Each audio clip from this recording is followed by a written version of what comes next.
Conforme combinado, estamos aqui para nossa breve aula sobre o simbolismo, nosso breve resumo, que eu não sei se vai ser tão breve assim, porque, né? Só vamos descobrir no final deste vídeo se ele foi breve ou não. Esse vídeo é um complemento da questão símbolos do Enem 2025, aplicação regular. Essa questão que está aqui embaixo, ó. 16 no caderno azul e nos outros cadernos você tem a numeração aí embaixo.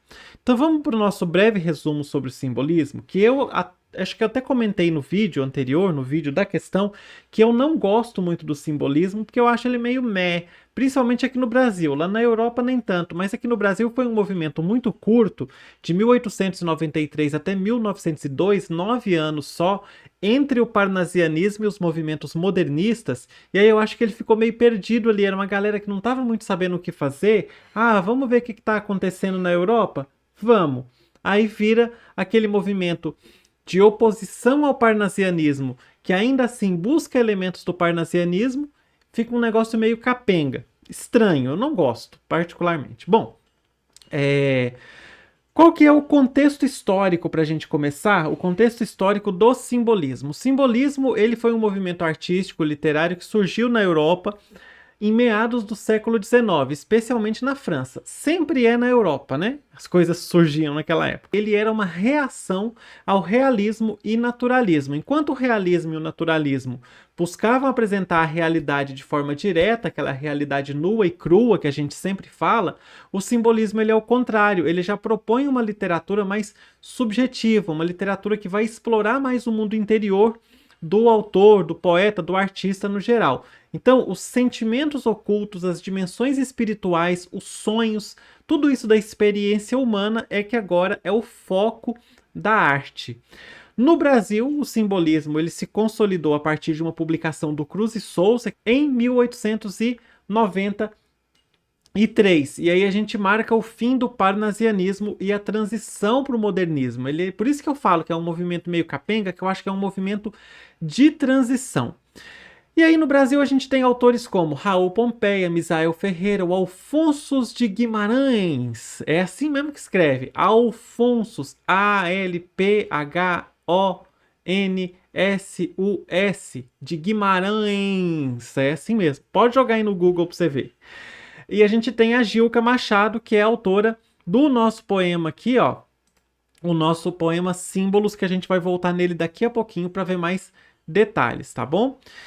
E aí a gente tem esses artistas, esses autores fazendo essa estética simbolista nas letras brasileiras. Frequentemente isso dialoga com a musicalidade, com a mística e com a experimentação. Então eles vão experimentar coisas na forma de escrever. Aí eu falo para você assim, por que eu acho que é capenga? Porque você pode ver que no próprio poema da Gilca, a gente não tem uma experimentação na forma. Ela vai no clássico, que é o soneto. Com rima, tal. Tudo bonitinho. Com métrica.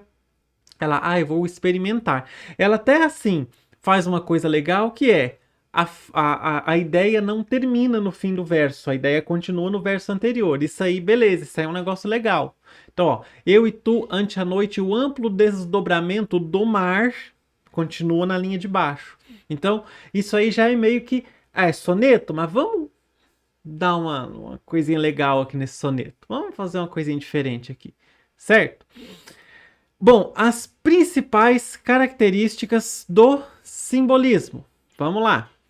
Primeiro, a gente tem a subjetividade e a interioridade, que eu acho que é a principal característica. O simbolismo ele vai sempre privilegiar o interior do sujeito, ao contrário da realidade objetiva. Sempre privilegia o que a pessoa está sentindo, o que a pessoa está pensando, o artista, o poeta, etc. Certo? Então a gente tem a emoção, a sensação, o sonho, o inconsciente. Esses são os temas centrais no simbolismo. O poeta ele vai sempre buscar expressar estados emocionais complexos. Muitas vezes, aí você vai ver assim, lugares que falam das características do simbolismo, muitas vezes vai usar a palavra inefável. Por que usa a palavra inefável? Inefável é aquela coisa que é difícil, praticamente impossível de você expressar por meio de palavras, porque não existe a palavra. E aí eu te dou até um exemplo de uma coisa que é inefável. Sabe aquela sensação de borboleta no estômago que todo mundo tem quando você fica assim meio nervoso? Qual que é o nome daquela sensação? Eu pelo menos não sei. A gente fala é borboletas no estômago, porque parece que tem uma coisa mexendo assim, voando loucamente aqui no estômago, certo? Na ausência de uma palavra específica, tal, usa-se o borboletas no estômago. É uma coisa que eu diria que é inefável. A gente não sabe como dizer o que é aquilo. O que é essa sensação, porque é uma sensação muito específica. Beleza? Bom, um exemplo prático dessa subjetividade, não da coisa inefável, mas dessa subjetividade, dessa interioridade no poema da Gilca, é o fato dela não mencionar, não fazer uma comparação explícita com o mar e a pedra. Ela faz sempre metáfora. Ela não descreve um relacionamento conturbado. Ela não fala, eu e você temos um relacionamento conturbado, a gente precisa resolver isso. Nem que a gente vá no casos de família, nem que a Regina Rocha chama a psicóloga a doutora Anaí D'Amico para poder dar uns conselhos pra gente. Não, não é nada assim. É tudo. Ah, é o mar e a rocha. O mar e a rocha estão em constante conflito. Esse mar e essa rocha somos eu e você, certo? Então, é uma coisa da natureza, uma metáfora sugerindo conflitos internos. Interessante isso, né? Bom, outra coisa que a gente tem deixa eu voltar aqui para o slide para ficar mais fácil para você acompanhar.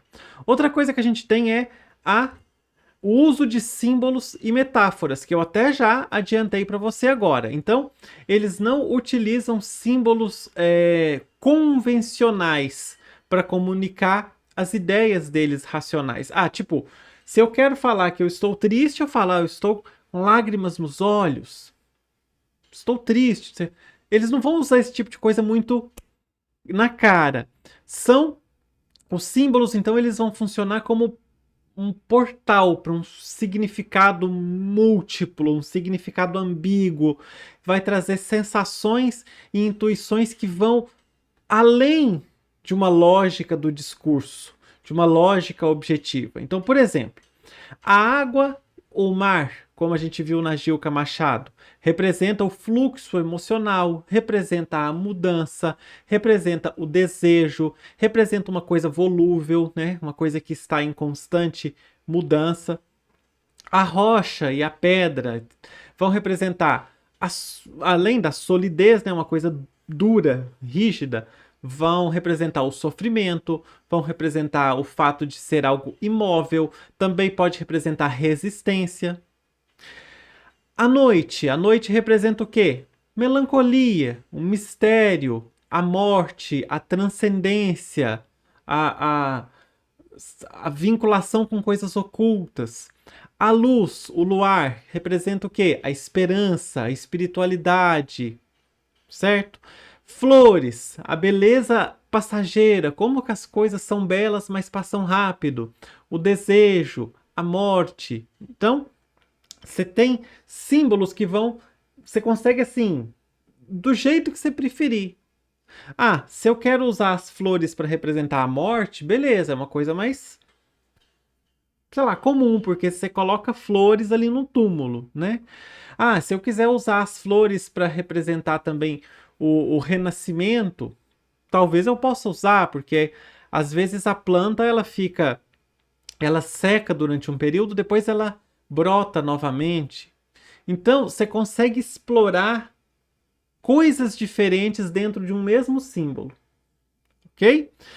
No nosso poema da Gilca, a gente tem, deixa eu voltar aqui, no nosso poema da Gilca a gente tem a volubilidade do tu por meio do mar. O mar é o símbolo que representa essa volubilidade, enquanto a rocha simboliza a dor fixa, a dor estática, a dor muda, a dor isenta, ok? A dor estanque, parada, presa, contida. Outra coisa que a gente tem é a sinestesia. O que é sinestesia? A gente tem aula sobre figura de linguagem aqui no canal. Se você quiser, você pode procurar aí. Sinestesia é uma função da linguagem que ela representa uma fusão de sensações de diferentes sentidos numa mesma imagem poética. Você mistura elementos da visão com elementos da audição, ou elementos da visão com elementos do tato. O olfato e a audição são sempre dos nossos 5 sentidos, 2 deles misturados para dar, 2 ou mais misturados para dar uma sensação diferente, certo? Então a gente tem uma experiência sensorial que ela é mais envolvente, mais imersiva, sugere aqueles estados emocionais para você que eu falei que são inefáveis. Por exemplo, a borboletas no estômago é uma grande sinestesia. Por quê? Porque a gente associa o movimento visual das borboletas a uma sensação que está no corpo, uma sensação tátil, certo? Então a gente associa uma coisa da visão com uma coisa tátil que a gente está sentindo, né, no corpo. Aí a gente cria esse borboletas no estômago, uma grande sinestesia. E aí a gente tem exemplo no texto também, eu nem vou voltar lá porque é um pedacinho que eu acabei de mostrar, que é o imóvel, muda, isenta, alheia ao mar, alheia. Isso vai sugerir silêncio e imobilidade. Olha, imóvel muda. A pedra é imóvel e muda. Dá pra gente uma coisa que é visual, o imóvel, e uma coisa que é auditiva, muda. Então a gente tem esse tipo de elemento para criar essa sinestesia emocional. Outra coisa que a gente tem, musicalidade e ritmo. Por isso, talvez, que a Gilca privilegiou o soneto. Os simbolistas, eles valorizavam uma musicalidade. E para isso, o que eles exploram? Figuras sonoras de linguagem, tipo aliteração, assonância. Outra coisa, o ritmo. Outra coisa, a rima, para tentar criar uma harmonia auditiva. E essa harmonia auditiva vai reforçar o efeito emocional que a coisa tem na gente. Então, o poema ele é feito como se fosse uma música linguística. Se você pegar o poema e tentar musicalizar ele, provavelmente você consegue, né? Hoje em dia tem até inteligência artificial para fazer isso, que diga lá a sina de Ofélia. Bom, então um exemplo de recursos. A aliteração, que é a repetição de sons de consoante. E olha que interessante, essa eu vou ter que voltar lá no poema, porque ela é bem legal. Olha que interessante esse trecho aqui, ó. Eu sou a dor estanque, a dor empedernida. Aqui a gente tem uma repetição de sons, certo? Esse mesmo, ó, dor, estanque, então a gente tem D, T, depois dor de novo, a gente tem empedernida. Então a gente tem D, T, D, P, D, D. São todos sons parecidos, que dão uma ideia de que, ó, D, T, D, P, D, D. Dá uma ideia de batida. Nossa, isso ficou meio quinta série, né? Mas dá uma ideia de... E ela não fala o tempo todo que o mar vem e bate na pedra? E aí a gente tem esse trecho com esse tá, tá, tá, tá, tá, para dar uma ideia pra gente de que tá acontecendo alguma coisa física. E isso traz essa musicalidade pra gente. É interessante porque a gente dá aula às vezes de figura sonora e aí quando você vê um exemplo assim é legal de mostrar. Então a gente tem a dor estanque, a dor empedernida. Para que isso? Para dar essa ideia de que o mar está batendo lá na pedra, ok? A gente tem outras repetições, por exemplo, o mar vem, o mar vai. Tá aqui, ó. Então aqui a gente tem uma repetição de ritmo. O mar vem, o mar vai. Você pode ficar o dia inteiro nisso. O mar vem, o mar vai. O mar vem, o mar vai. E a gente tem assonância, que são repetições de sons vocálicos. Aqui a gente tem assim... Eu acho que seria meio que forçar falar que aqui a gente tem lá no imóvel, isenta, alheia ao mar, alheia. Essa repetição de i. Mas outros poemas, outros textos vão ter isso bem claramente. Essa repetição de sons de vogais, que é a assonância. A aliteração é de consoante e a assonância é de sons vocálicos. Ok? Outra coisa legal que a gente tem, o espiritualismo e o misticismo. Então, o simbolismo ele vai frequentemente incorporar elementos místicos, esotéricos, transcendentais, para buscar retratar ou acessar dimensões que são sobrenaturais. E aí a gente vai ter símbolos ligados à morte, ao sagrado, ao oculto. A gente tem também exploração de sonhos, de fantasias, de mistérios, do inconsciente humano. É outra coisa que vai aparecer com frequência. E também a gente tem linguagem evasiva e ambiguidade. Os textos no simbolismo, eles evitam a clareza e a objetividade, como eu já falei para você, eles são mais subjetivos, mais internos, mais pessoais, e aí a gente tem ambiguidades que são propositais, que a gente pode ter múltiplas interpretações de uma mesma coisa. A ideia, a verdade que o autor está querendo passar aí, ela nunca é dada para você, ela é sugerida. Você pensa o que você quiser, eu estou te sugerindo uma coisa, você chega à conclusão que você quiser. Então, em várias obras, a gente vai ter uso de reticências, a gente vai ter espaços deixados em branco. São rupturas no texto para criar silêncio, mistério, certo? Uma atmosfera etérea. E eu gosto dessa palavra etérea porque ela aparece nas características do simbolismo. E a palavra etéreo, ela faz referência ao éter, que é uma substância extremamente volátil. Eu lembro que na resolução da questão eu falei que eu associo volubilidade à volatilidade para eu poder entender a coisa, né? E quando a gente fala do etéreo, é uma substância muito volátil, é uma substância que evapora rápido, ela muda de estado físico muito rápido. Então eu gosto de usar essa palavra, mas além dela do significado literal dela, ela também, quando a gente fala de uma coisa etérea, também tem um significado mais figurativo de algo que é sublime, alguma coisa que é celeste, alguma coisa que é delicada, ok? Mas aí, assim, essa questão da volatilidade é uma coisa minha. Mas se você quiser utilizar, utilize como preferir. Bom, as principais estratégias no discurso, certo? Então, primeiro, a gente tem correspondências. O que são correspondências? Isso aí vem de uma inspiração do francês Charles Baudelaire. Você já deve ter ouvido falar do Charles Baudelaire.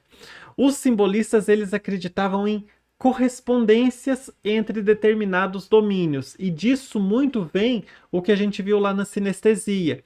Então, cores correspondem a sons, sentimentos correspondem a imagens naturais, etc. E aí vai se criando uma rede de significados que vai transcendendo a lógica racional. Eu acho isso interessante, porque pensa, né? A qual som que a cor vermelha poderia corresponder? Não sei. Mas eles conseguem fazer essa correspondência entre uma cor e um som, entre, sei lá, entre coisas de universos diferentes. Ok? Outra coisa que eu já mencionei para você agora, mas que eu acho importante ressaltar de novo, é a sugestão em vez da narração. Então, em vez de você deixar na cara o que você quer dizer, você sugere. A Gilca Machado faz isso. Eu estou sofrendo em silêncio enquanto você é infiel e inconstante. Ela fala isso no texto dela? Não. Ela cria uma cena em que a rocha e o mar estão dialogando, deixando você que é leitor, eu que sou leitor, inferir o significado daquilo, a emoção daquilo. E outra coisa que eles fazem é usar negação. Uma linguagem de privação.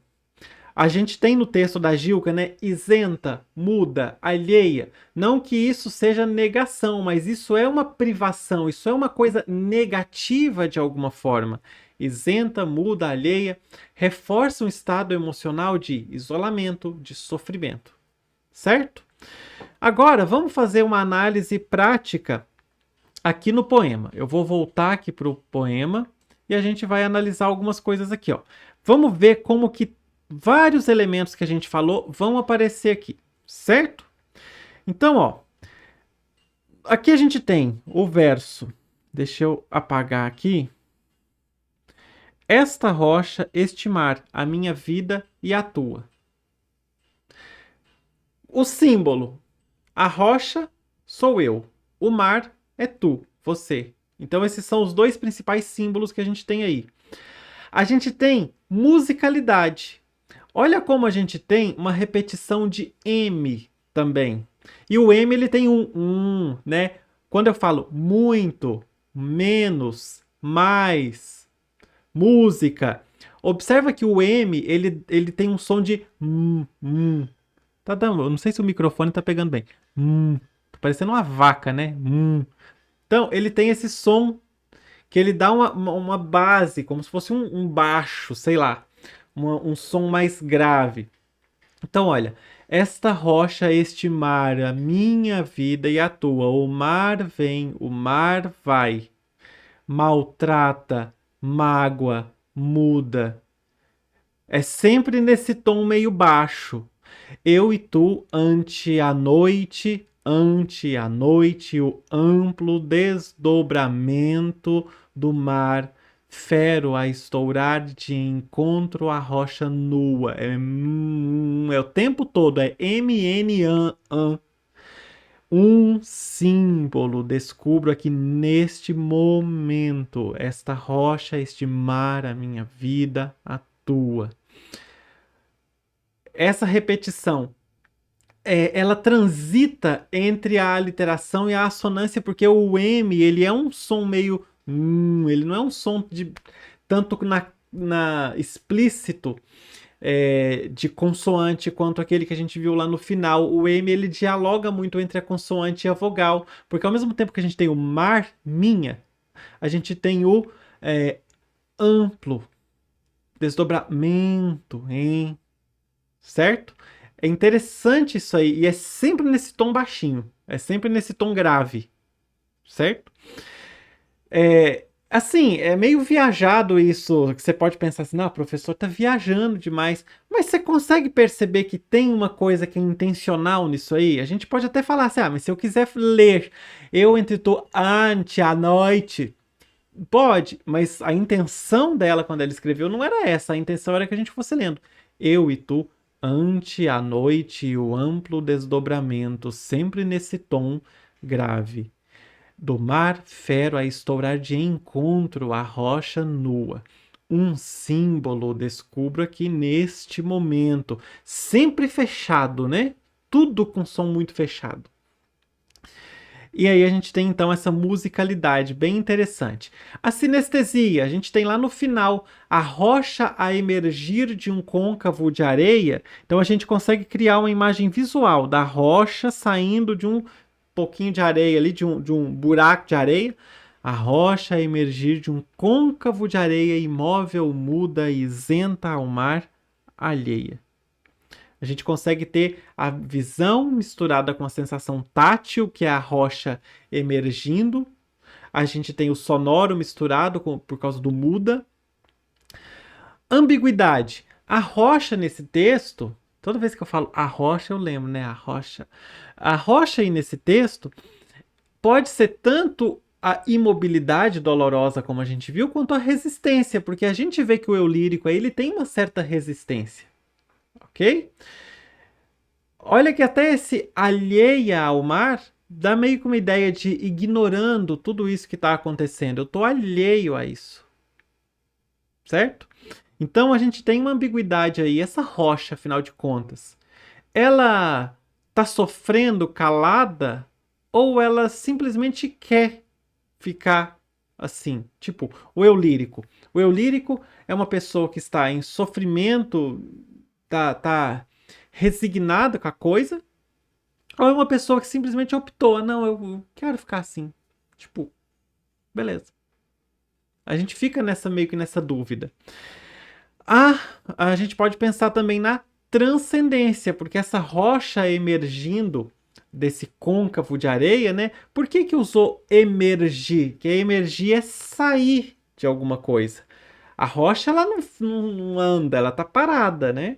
Ela não está saindo. Mas então por que se usa esse emergir? A gente pode pensar numa transcendência, porque a gente tem aí, pensar em renascimento espiritual, numa libertação mística por meio desse emergir. Aí já é meio que uma interpretação minha, você pode concordar ou pode discordar. Voltando aqui aos nossos slides, Vou mostrar para você só algumas figurinhas importantes, né? Alguns autores simbolistas importantes. Na França, que foi a origem do movimento, a gente tem o nosso querido Charles Baudelaire. Ele tem uma obra chamada As Flores do Mal. Nosso querido Charles Baudelaire é o precursor do simbolismo. A gente tem o Paul Verlaine, bonito, né? Também desprovido de recursos capilares, assim como eu. Ele fazia assim, uma musicalidade, uma subjetividade extrema nos textos dele.